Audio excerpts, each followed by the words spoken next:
Bien, eh, continuamos con las preguntas.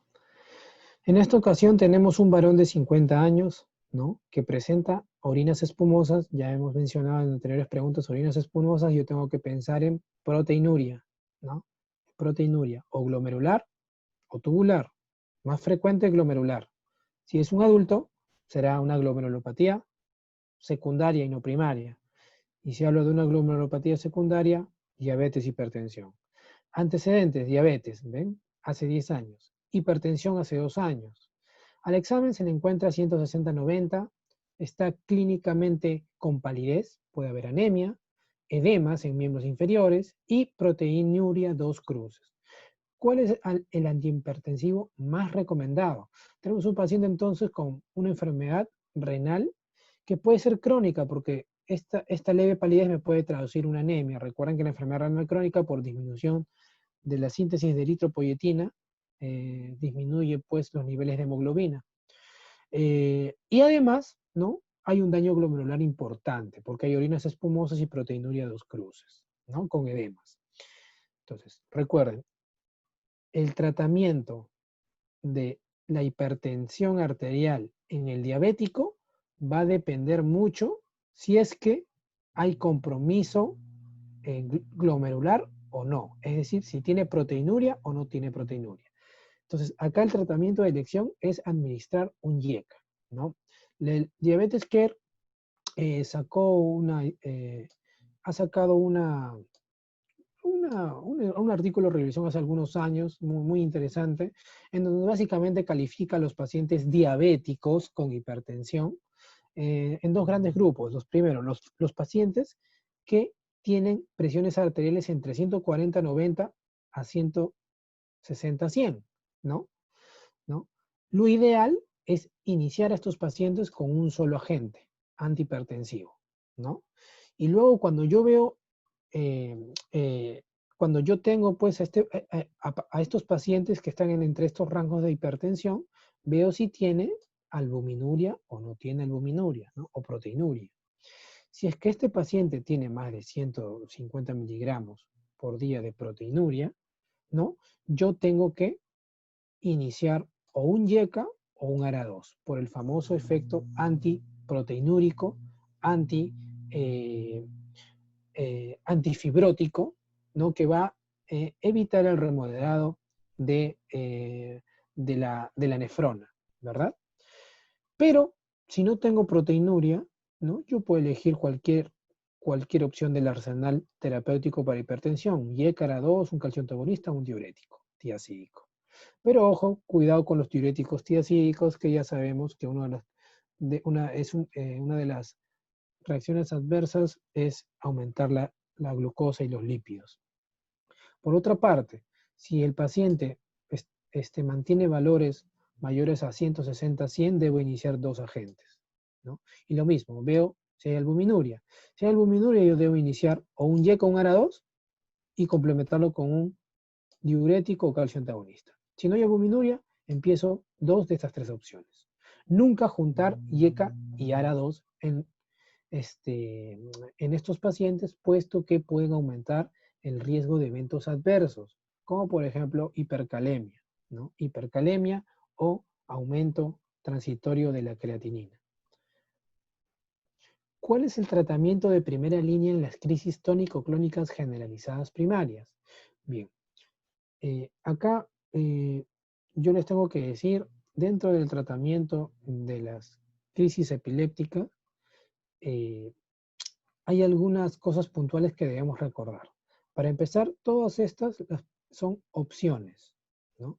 Pero siempre habrá un tratamiento de elección, ya sea porque ha demostrado mayor beneficio en el control de la enfermedad, en algunos outcomes como mortalidad, o por su perfil de seguridad.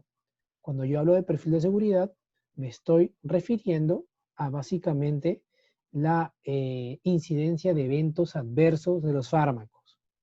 Acá la mejor respuesta, o la respuesta correcta en realidad, es el ácido valproico. Vamos a ver por qué. Recuerden que esta es una clasificación no actualizada, podríamos decir, ¿no? Hay una clasificación un poco más actualizada, pero es un poco más engorrosa. Para efectos de la pregunta, sí nos conviene clasificar a las crisis epilépticas en estos tres grandes grupos, las parciales, las generalizadas y las otras, ¿no? Las crisis parciales simples, complejas, ¿no? Y las generalizadas, que es motivo de la pregunta, las crisis de ausencia, las tónico-clónicas, las atónicas, las mioclónicas. Entonces, en base a esto, a esta clasificación, se hace un pequeño resumen de cuáles son el tratamiento de elección para cada tipo de crisis, ¿no? Recuerden, miren, por ejemplo, pregunta de examen, ya lo hemos visto, las crisis de ausencias, ¿no? Etosuccinía, las crisis de ausencias típicas. El valproato también puede darse en crisis de ausencias atípicas, ¿no? Las crisis parciales, carbamazepina. El estatus epiléptico, que es una emergencia neurológica, ¿no? Se puede abordar con cualquiera de los antiepilépticos en forma endovenosa, diazepam, fenitoína, fenobarbital, ¿no? O hasta terminar con propofol o midazolam. Miren acá, motivo de la pregunta, paciente con crisis tónico-clónicas generalizadas. Acá el manual del CTO te decía, indistintamente, o fenitoína, o carbamazepina, o valproato, cualquiera, porque ambas o todas han demostrado un similar control en el manejo, ¿no?, de la enfermedad. Sin embargo, como les dije, el tratamiento de elección, ¿no?, el tratamiento de elección de las crisis tónico-clónicas generalizadas es el ácido valproico, ¿no? Es el tratamiento de primera línea en inmunoterapia. ¿Y esto por qué? Por su perfil de seguridad. Vean ustedes acá, acuérdense que todos, la mayoría de fármacos antiepilépticos pueden producir eventos adversos importantes. De los conocidos como el topiramato, por ejemplo, somnolencia, litiasis renal, la carbamazepina, daño hepático, aumento de las transaminasas, daño hematológico, no puede producir plaquetopenia, ¿no? El ácido valproico también puede aumentarte las transaminasas y puede producir plaquetopenia, hasta pancreatitis, ¿no? La lamotrigina es más raro que te dé eventos adversos, pero si los da pueden ser reacciones de hipersensibilidad, ¿no? La gabapentina puede dar intolerancia gástrica. Y recuerden que la fenitoína es uno de los fármacos que más interacción tienen dentro de todos los fármacos antiepilépticos, ¿no? Por eso a veces es preferible usar otro tipo de antiepilépticos. Este es un artículo en donde nos dicen, tratan de comparar el ácido valproico versus la lamotrigina como terapia de primera línea para los pacientes que tienen crisis tónico-clónicas generalizadas idiopáticas, que es el motivo de la pregunta, ¿no? Crisis tónico-clónicas generalizadas primaria, o sea, una epilepsia. Entonces, acá nos dice que el tratamiento de elección fue el valproato ácido, ¿no? El ácido valproico, ¿no? El ácido valproico es como tratamiento de primera línea porque se evaluó se encontró una mejor eficacia en el control de las crisis y también por su perfil de coseguridad en comparación a otros fármacos. Pero recuerden, obviamente, que cuando estamos ante un estatus epiléptico, el tratamiento de elección ahí van a ser las benzodiazepinas endovenosas, fenitoína y hasta fenobarbital. Siguiente pregunta. Adolescente de 13 años con índice de masa corporal de 15, ¿no? De 15, 13 años y de 15. O sea, estamos ante una paciente sumamente adelgazada. Deshidratación y desnutrición. Refiere a la madre que con frecuencia se provocan los vómitos. Estamos ante un cuadro de bulimia. ¿Cuál es el trastorno del medio interno? Pues ante un paciente que tiene pérdidas gastrointestinales, ¿no? Vía tubo digestivo superior, es decir, vómitos persistentes, lo que va a perder básicamente es cloro y ácido, ¿no? Y si yo pierdo ácido, el pH aumentará y estará en un estado alcalótico. La respuesta correcta es la alcalosis hipoclorémica, porque estoy botando cloro. Entonces, dentro de las causas de alcalosis metabólica, podemos dividirlas, ¿no? Dividirlas en síndromes de depresión de cloro, ¿no? Síndromes de depresión de cloro, exceso de mineralocorticoides, exceso aparente de mineralocorticoides, que son las causas raras, y otras causas. Estas son las 4 los 4 grupos en que tenemos que pensar. Los más frecuentes, los primeros, ¿no? Síndromes de depresión de ácido clorhídrico, vómitos. ¿Cuál tiene nuestro paciente? Vómitos. Pacientes que tienen sonda nasogástrica, ¿no? A gravedad, por succión, también tendrán alcalosis metabólica. Muy interesante, el adenoma velloso, o pérdidas digestivas por ileostomías, ¿no? Pero también hay pérdidas renales, como la administración de diuréticos de ASA, por ejemplo, ¿no? Y causas congénitas como de tubulopatías como el síndrome de Bartter o Gentleman. Exceso de mineralocorticoides, ¿no? A la cabeza, el hiperaldosteronismo. El hiperaldosteronismo va con alcalosis metabólica, ¿ya? Con alcalosis metabólica. Recuerden entonces esas principales causas. El aumento de aptoglobina, lactato, deshidrogenasa, bilirrubina indirecta y reticulocitos indican una anemia. Bueno, esta pregunta es relativamente sencilla, ¿no?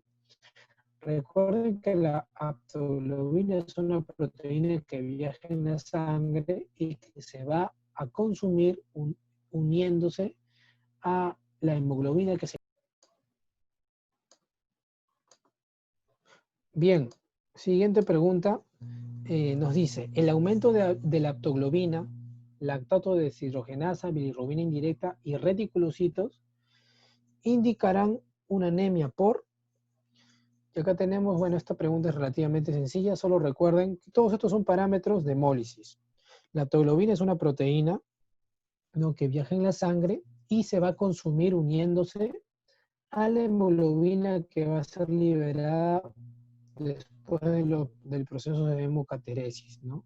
Es decir, cuando el glóbulo rojo termina su ciclo de vida, se destruye, libera hemoglobina, y esa hemoglobina se va a unir a la aptoglobina. Por lo tanto, si hay mucha hemoglobina liberada por destrucción excesiva, la aptoglobina se unirá a ella y se consumirá, ¿no? Y se consumirá.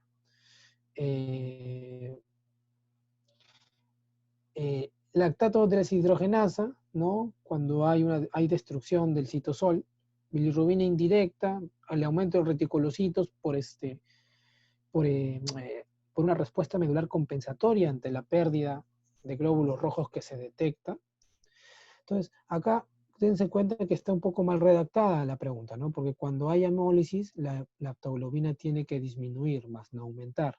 La aptoglobina puede aumentar en procesos inflamatorios inespecíficos, ¿no? Pero acá está mal redactada la pregunta. Es la disminución de la aptoglobina, el aumento del lactato de deshidrogenasa, ¿no? Bilirrubina indirecta y reticulocitos, todo esto son factores o variables analítica en el laboratorio que se va a encontrar en la anemia hemolítica, como lo ven acá, ¿no? Obviamente, ante una anemia hemolítica, disminución de la hemoglobina, hay aumento compensatorio de los reticulocitos, es decir, la médula ósea va a liberar los elementos jóvenes de la sangre, la disminución de la aptoglobina o ausencia, ¿no? Ausencia, el nivel de la bilirrubina indirecta, el aumento del LDH, ¿no? Y en casos graves, hemoglobinuria, ¿no? Esos son los parámetros laboratoriales que se pueden encontrar dentro de una anemia hemolítica. Parámetros clínicos, por ejemplo, si es una anemia hemolítica autoinmune, ¿no? Por enfermedad autoinmune podríamos encontrar esplenomegalia, ¿no? Esplenomegalia y algunos estigmas clínicos de enfermedad autoinmune, como por ejemplo de lupus, ¿no? Rash malar, artritis, serositis. A veces la anemia hemolítica en el lupus va acompañada con trombocitopenia inmune, el llamado síndrome de Evans, ¿no? Síndrome de Evans. Una anemia hemolítica también, por ejemplo, si yo encuentro en lámina periférica glóbulos rojos fragmentados, llamados esquistocitos, ¿no? Acuérdense, entonces estoy ante una microangiopatía trombótica, ¿no? Microangiopatía trombótica. Las más comunes en el adulto, PTT, púrpura trombocitopénica trombótica. En el niño, SHU, síndrome urémico hemolítico, ¿no? Síndrome urémico hemolítico, ¿no? Esta microangiopatía trombótica puede ir pues con todas estas características de anemia hemolítica, ¿no? De anemia hemolítica, pero tendrán adicionalmente esquistocitos, clínicamente estarán con trastorno del sensorio o falla renal, ¿no? Recuerden que las anemias hemolíticas autoinmunes tienen estas características, pero además pueden ser CUMS positivo, CUMS positivo. Mujer de 25 años presenta artralgias y orinas espumosas.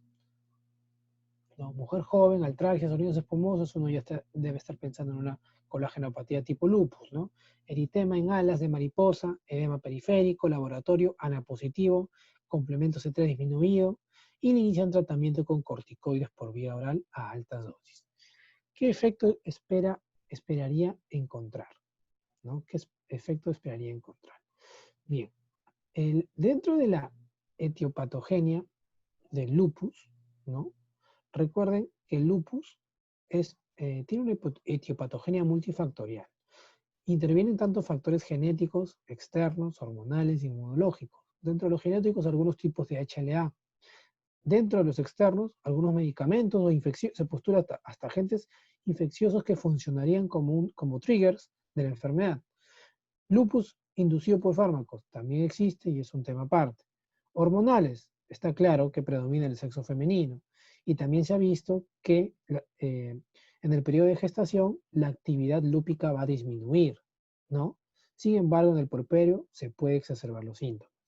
Pero acá con lo que nos compete, factores inmunológicos. Dentro de la patogenia del lupus, recuerden que va a existir una disminución de la supresión por parte de los linfocitos T supresores, por lo que los linfocitos B generan cantidad desmesurada de anticuerpo que va a ser lo que producirá el daño, ¿no? Una producción exagerada de anticuerpos, daño en los diferentes tejidos de nuestra economía, ¿no? Acá, entonces, sabiendo eso que es un defecto en los linfocitos, ¿no? En los linfocitos, ¿no? Una disminución de la supresión de los linfocitos T, yo tengo que dar tratamiento para disminuir esa respuesta inmunitaria. Entonces, los corticoides actúan en diferentes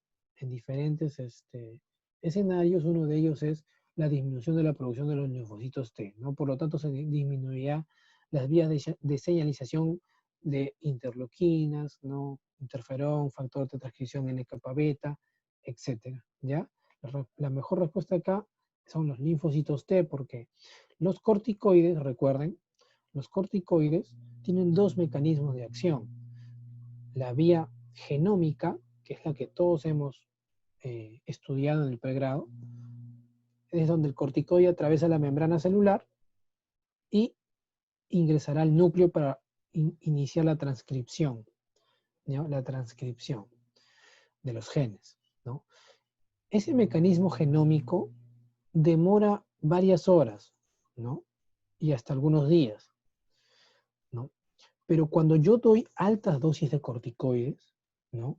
Desde muy altas dosis, más de 80 miligramos de prednisona o más de 250, ya cuando hablamos de pulso, ¿no?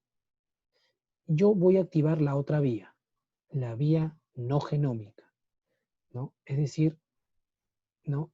El corticoide no ingresará directamente al núcleo, sino se unirá a una proteína transportadora de corticoide dentro del citosol que activará directamente otras vías de señalización, y una de esas es inhibir la función del linfocito T, ¿no? Y disminuir la producción de las interleuquinas, ¿no? Mediante pues mecanismos que implican pues la disminución de la liberación del calcio citosólico, ¿no? Y entre otros. Por lo tanto, habrá menor secreción de interleuquinas. Este efecto cuando yo doy alta dosis de corticoides, ¿no? Hablamos de pulsos de corticoides o dosis muy altas de corticoides, se consiguen en minutos, ¿no? Se consiguen en minutos, ¿ya? Muy bien. Bien, seguimos, vamos a seguir después, vamos a dar espacio para algunas preguntas.